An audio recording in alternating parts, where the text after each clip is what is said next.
কেন যাসনি কেন? আমি হাঁটতে যাচ্ছিলাম, আবার যাবো না। তা যাবো না কেন বলবো? বলছি না আমি যাবো না। একটু পাখা ঘুরছে।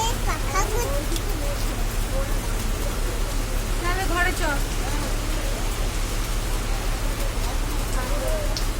চল আমি উপরে যাবো না একদম।